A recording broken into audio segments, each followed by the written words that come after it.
నమస్కారం. వినుకొండ న్యూస్‌కి స్వాగతం. ఈరోజు ముఖ్యాంశాలు. మాజీ ఎమ్మెల్యే బొల్ల బ్రహ్మనాయుడు చేసిన వ్యాఖ్యలని ఖండించిన టీడీపీ నాయకులు.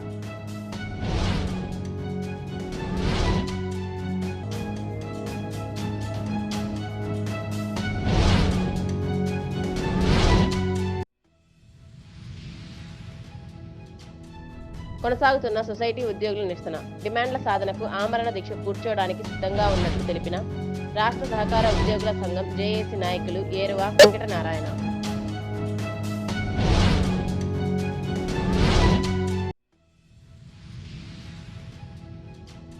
విద్యార్థుల హక్కు చట్టం కింద పేద మధ్యతరగతి కుటుంబాలకు చెందిన చిన్నారులు 1వ తరగతిలో ఉచిత ప్రవేశాలకు దరఖాస్తు చేసుకోవాలన్న బొల్లాపల్లి మండల విద్యాశాఖ అధికారి జి చిన్నపరెడ్డి.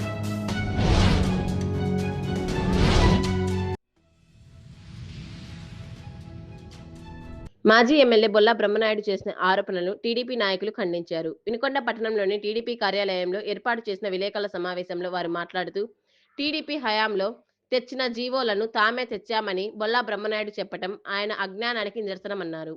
దీంతో పాటు పలు అంశాలను ఖండించారు. మరి వినుకొండ తహసీల్దార్ గారు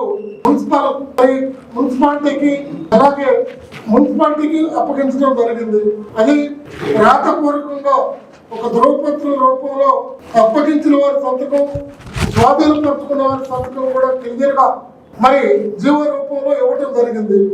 మీరు అబద్ధాలు చెప్తా ఉన్నారు, మీరు మాయమాటలు చెబుతా ఉన్నారు.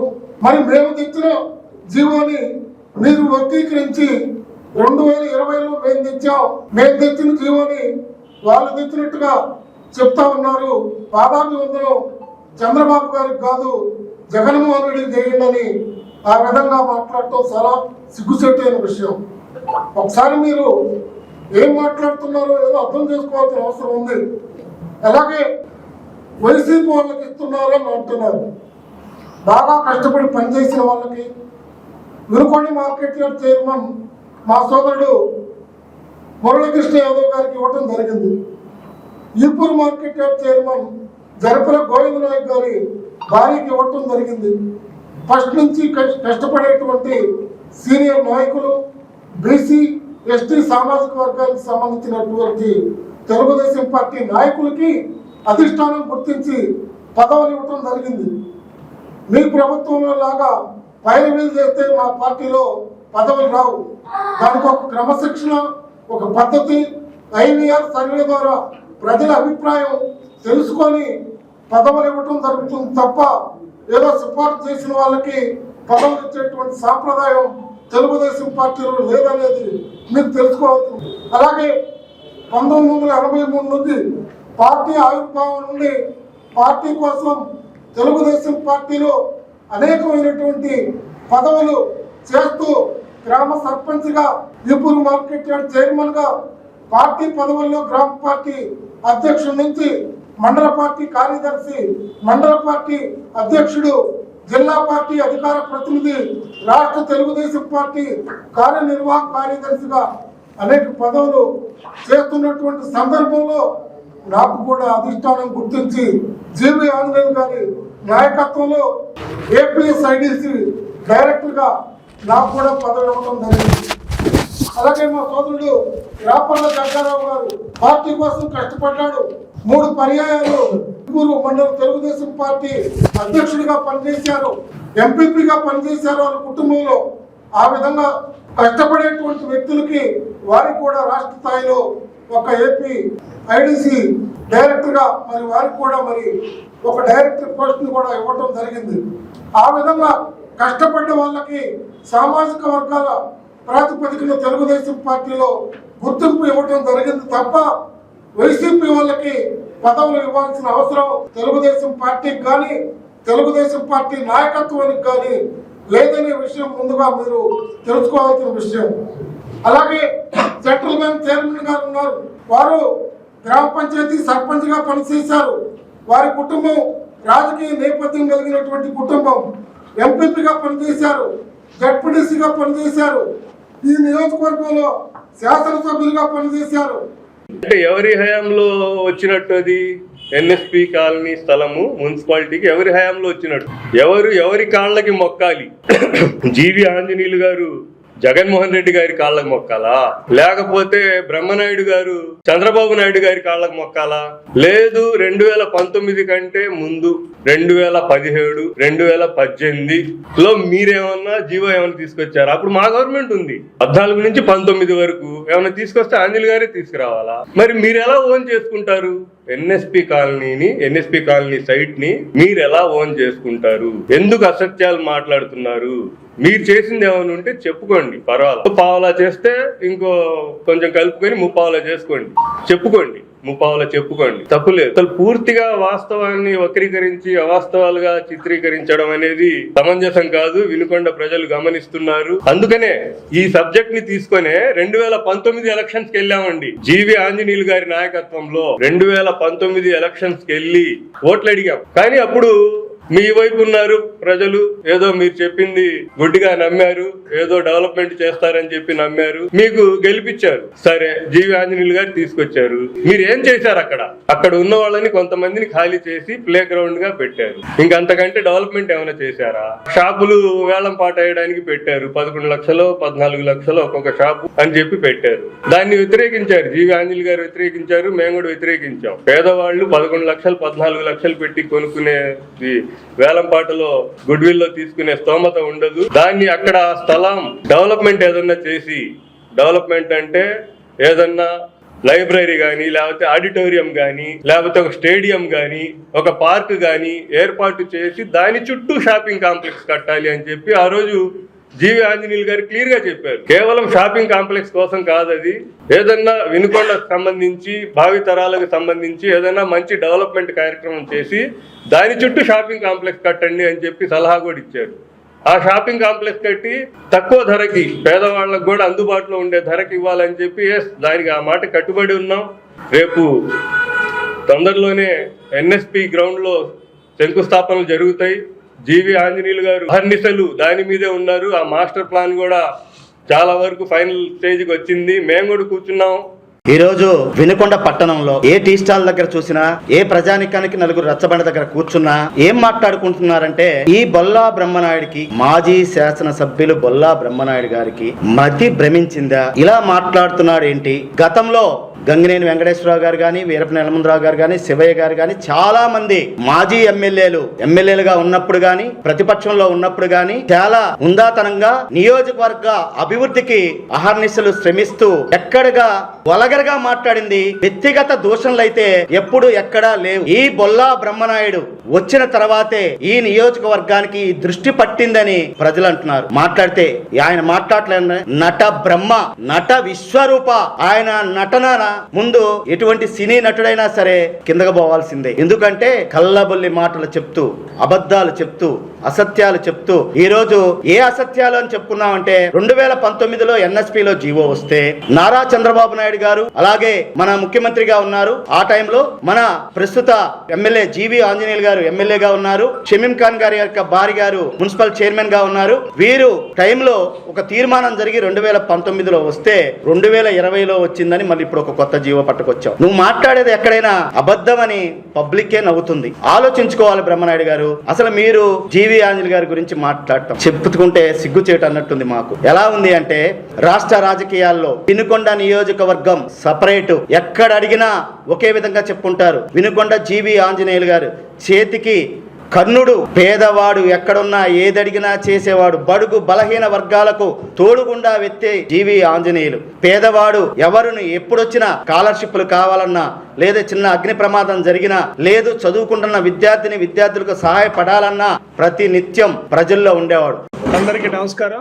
నిన్నగాక మొన్న 21వ తారీఖున గౌరవ ముఖ్యమంత్రి వర్యులు విజన్ ఉన్నటువంటి నాయకుడు, ప్రపంచ దేశాలే ఆయన నోటి నుండి ఏం వస్తుంది, ఏమి మంచి మాటలు జారి పడతవి అనేటువంటి మహోన్నతమైనటువంటి వ్యక్తి వినుకొండకు ఒక ప్రత్యేకతనిచ్చి అట్టడుగు బడుగు బలహీన వర్గాలు ఎక్కువగా నివసిస్తున్నటువంటి ప్రాంతం వినుకొండ నియోజకవర్గం, వెనుకబడినటువంటి ప్రాంతం, ఈ రాష్ట్రంలో అన్ని వనరులుండి ఆర్థికంగా వెనుకున్నటువంటి నియోజకవర్గం అని ఆయనంతటా ఆయన ఇంటర్వ్యూ ఇచ్చి ఈ ప్రాంతానికి వచ్చి అభివృద్ధికి సంబంధించినటువంటి అనేక సంక్షేమ పథకాలతో పాటు అభివృద్ధిని ఇక్కడ కుమ్మరించిపోతే దాన్ని తట్టుకోలేక కడుపుబ్బరం ఆగబట్టలేక వైసీపీ ఆయన ఇన్ఛార్జ్ అనడానికి కూడా లేదు. ఎందుకంటే ఎమ్మెల్యేతేనో ఆయన చాప్టర్ అయిపోయింది.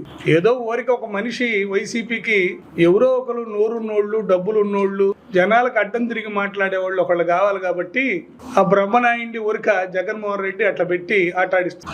అటువంటి ఆయనకి ఉబ్బరం ఆగబట్టక పాపం చంద్రబాబు నాయుడు గారు వినుకొండ నుంచి బయలుదేరారో లేదో, హెలికాప్టర్ ఎక్కారో లేదో, వెంటనే ఆ ఉబ్బరాన్ని కక్కాలి, ప్రజలకి మాయమాటలు చెప్పాలి. ప్రజలందరూ చంద్రబాబు నాయుడికి జీవి ఆంజనేయులకి దగ్గర అవుతున్నారు, తెలుగుదేశం పార్టీకి దగ్గర అవుతున్నారు. కొద్ది రోజుల్లో ఎంపీటీసీలు, జడ్పీటీసీలు, సర్పంచులు, మున్సిపాలిటీ ఎన్నికలు రాబోతున్నాయి. ప్రజలు మాకు ఇప్పుడే మేము 0 స్థాయిలో ఉన్నాం, ఈ ఒక్కరావు కూడా మర్చిపోయి మేము నామినేషన్ వేయడానికి కూడా అర్హత లేని పరిస్థితి వస్తుంది. కాబట్టి దీన్ని ఏదో ఒక రూపంగా మసిపూసి మారేడుగాయ చేయాలన్నట్టు దురుద్దేశంతో బ్రహ్మనాయుడు లేనిపోయిన అనేకమైనటువంటి అసంతృప్త ప్రలాపన పేరడం చాలా దుర్మార్గం.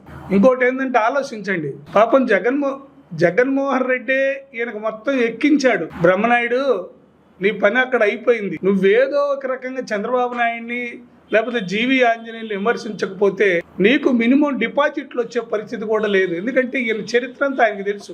6 పార్టీలు మారింది, అనేక సార్లు జనాన్ని ఇబ్బంది పెట్టింది, కార్యకర్తలను కూడా గౌరవించని విధానం, పార్టీ అంటే ఒక క్రమశిక్షణ లేని విధానం. బ్రహ్మనాయుడు అంటే కేర్ ఆఫ్ అడ్రస్ ఏంటంటే ప్లాట్ఫారం.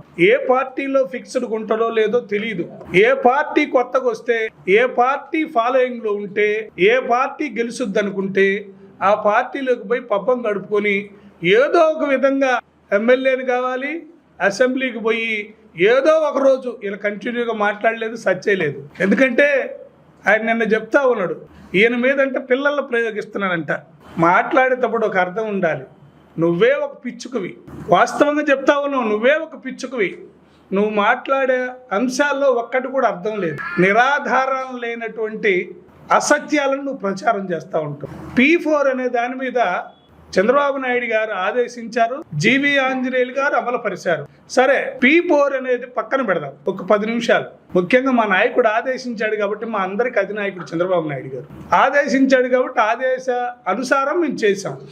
అది కాకుండా నువ్వు డబ్బులు సంపాదించావు. అందరూ యాక్చువల్గా ఏంటంటే పాలలో నీళ్లు కలుపుతారు. కొద్ది గొప్ప డేక్ష కడిగినప్పుడు, చెంబు కడిగినప్పుడు, తపేళ కడిగినప్పుడు ఆ పాలు వృధాగా పోకూడదని చెప్పే ఉద్దేశంతో కొద్దిగా నీళ్ళు వేసి కలుపుతారు. మందట్లా కాదు. మన పరిస్థితి ఏంటంటే నీళ్ళల్లోనే పాలు కలుపుతాం. ఎందుకు గలవు అనేటి ఒక టెస్ట్ పెట్టినటువంటి ఒక మంచి వ్యాపారస్తుడు. లేకపోతే రైతుల గురించి మాట్లాడుతున్నావు. రైతులు ఈ నియోజకవర్గం కాదు, యావత్ ఆంధ్రప్రదేశే కాదు, పక్కనున్న ఇరుగు పొరుగు రాష్ట్రాలు అన్ని చూసినాయి. నీ పార్టీ వ్యక్తి అయ్యా రైతులు గిట్టుబాటు ధర లేదు, కొద్దిగా రైతుల గురించి ఆలోచించండి అని నరేంద్ర అనేటువంటి వ్యక్తి ఒక సందర్భంలో మాట్లాడితే చెప్పు తీసుకొని ఎగబడి కొట్టింది కాకుండా మరలా అతను ప్రశ్నించినందుకు నీ బినామీల చేత నువ్వు దొంగ కేసులు పెట్టించినటువంటి చరిత్ర నీది. కేంద్ర రాష్ట్ర ప్రభుత్వాలు రైతులకు పెద్దపీట వేస్తారని, బడ్జెట్లో ప్రత్యేకంగా కేటాయింపు ఉంటుందని రైతులందరూ ఎదురు చూశారని, కానీ నిరాశే మిగిలిందని ఆంధ్రప్రదేశ్ రైతు సంఘం పల్నాడు జిల్లా ప్రధాన కార్యదర్శి ఉలవలపూడి రాము అన్నారు. సోమవారం రైతు సమస్యలపై కలెక్టరేట్లో నిర్వహించిన గ్రీవెన్స్ లో వినతి పత్రం అందించారు. ఈ సందర్భంగా రాము మాట్లాడుతూ బడ్జెట్లో కనీసం 10% రైతులకు కేటాయించాలని కోరారు.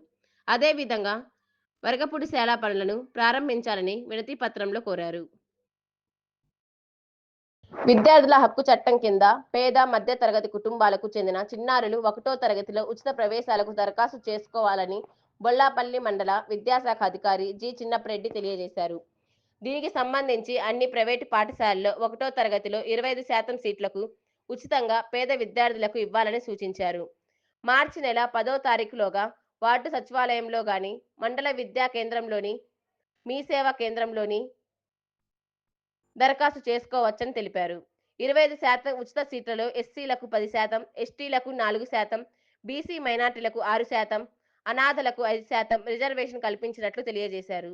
అర్హులైన వారు కుల ధృవీకరణ పత్రం, Aadhaar card, ration card, passport size ఫోటోతో దరఖాస్తు చేసుకోవాల్సిందిగా కోరారు. సొసైటీ ఉద్యోగులు రాష్ట్ర వ్యాప్తంగా వారి డిమాండ్లను నెరవేర్చాలని ఈ నెల 24వ తేదీలోపు ప్రభుత్వ పెద్దలు యూనియన్ పిలిచి చర్చలు జరపకపోతే 25వ తారీఖు నుంచి ఆమరణ దీక్ష కూర్చోవటానికి సిద్ధంగా ఉన్నారని రాష్ట్ర సహకార ఉద్యోగుల సంఘం జేఏసీ నాయకులు ఏరువ వెంకటనారాయణ తెలిపారు. 2019లో విడుదల చేసిన 36వ జీవోను పూర్తి స్థాయిలో అమలు చేయాలని, గ్రాడ్యుటీని చట్ట ప్రకారం ఇవ్వాలని, ఉద్యోగ పదవీ విరమణ వయోపరిమితిని 60 నుంచి 62కు పెంచాలని, యూటు పద్దులను ఎత్తివేయాలని, 2019 తర్వాత చేరిన ఉద్యోగులను రెగ్యులర్ చేయాలని వారు డిమాండ్ చేశారు. ఈ కార్యక్రమంలో పల్నాడు జిల్లా ప్రధాన కార్యదర్శి గోకా కోటేశ్వరరావు, ఉమ్మడి గుంటూరు జిల్లా ఉపాధ్యక్షులు జాలాది నాగప్రసాద్ మరియు ఉద్యోగులు పాల్గొన్నారు. రాష్ట్ర వ్యాప్తంగా జరుగుతున్న పార్టీ సంస్థాగత నిర్మాణ కార్యక్రమంలో భాగంగా వినుకొండ నియోజకవర్గ మండలం పట్టణ అధ్యక్షులు, టాస్క్ ఫోర్స్ సభ్యులు, రాష్ట్ర ఎస్సీ సెల్ ప్రెసిడెంట్, మాజీ శాసనసభ్యులు టీజేఆర్ సుధాకర్ బాబు వినుకొండ వైఎస్ఆర్ కాంగ్రెస్ పార్టీ కార్యాలయంలో సమీక్ష సమావేశం నిర్వహించారు. ఈ సందర్భంగా పార్టీ అధినేత వైఎస్ జగన్మోహన్ రెడ్డి ఆదేశాలు, మార్గదర్శకాలను స్థానిక నాయకత్వానికి వివరించి పార్టీ బలోపేతానికి తీసుకోవాల్సిన చర్యలపై దిశానిర్దేశం చేశారు. నియోజకవర్గ స్థాయిలో పార్టీ నిర్మాణాన్ని మరింత సమర్థవంతంగా ముందుకు తీసుకెళ్లాలని సూచించారు. రాష్ట్ర వ్యాప్తంగా భవన నిర్మాణ సంక్షేమ బోర్డులో రాష్ట్ర ప్రభుత్వాలు వాడుకున్నటువంటి నిధులను జమ చేయాలని డిమాండ్ చేస్తూ ఏఐటియుసి ఆధ్వర్యంలో స్థానిక తహసీల్దార్ కార్యాలయంలో వినతి పత్రాన్ని అందజేశారు. ఈ సందర్భంగా ఏఐటియుసి నాయకులు రాయబారం వందనం మాట్లాడుతూ, దేశంలోని పలు రాష్ట్రాల్లో భవన, ఇతర నిర్మాణ కార్మికుల సంక్షేమ చట్టం 1996 అమలు జరుగుతున్నప్పటికీ చట్టం అమలు దేశవ్యాప్తంగా ఒకే పద్ధతిలో లేదన్నారు. దేశవ్యాప్తంగా ఒకే విధంగా చట్టాలను అమలు చేయాలని డిమాండ్ చేశారు. కార్యక్రమంలో ఏఐటియుసి నాయకులు పాల్గొన్నారు. జన విజ్ఞాన వేదిక అధ్యక్షులు జి కమలారాం ఆధ్వర్యంలో స్థానిక జెడ్పీహెచ్ గర్ల్స్ హైస్కూల్ ఆవరణలో బాలబంధు గద్వాల సోమన్న 91వ రచన తెలుగు తోట వెలుగుబాట పుస్తక ఆవిష్కరణ కార్యక్రమం ఘనంగా నిర్వహించారు. ZPH girls high school HM B Shailaja ప్రత్యేక అతిథిగా పాల్గొన్నారు. విశిష్ట అతిథి మండల విద్యాశాఖ అధికారి సయ్యద్ జఫ్రుల్లా పుస్తకాన్ని ఆవిష్కరించారు. జన విజ్ఞాన వేదిక అధ్యక్షులు జి కమలారాం రచయిత సోమన్నని ఘనంగా సత్కరించారు. అనంతరం ఈ పుస్తకంను రచయిత జన విజ్ఞాన వేదిక అధ్యక్షులు జి కమలారాంకి అంకితమిచ్చి సత్కరించారు. పిదప బహుగ్రంథకర్త గద్వాల సోమన్న గేయాలు గురించి వివరించారు. పాఠశాల ప్రధాన ఉపాధ్యాయురాలు శైలజ పుస్తకం గురించి మాట్లాడారు. ఈ కార్యక్రమంలో ప్రముఖ వైద్యులు ఎల్ఎన్ రావు, పాఠశాల ఉపాధ్యాయులు, విద్యార్థులు పాల్గొన్నారు. వినుకొండ సమాప్తం. తిరిగి రేపటి కలుద్దాం. అంతవరకు సెలవు. నమస్కారం.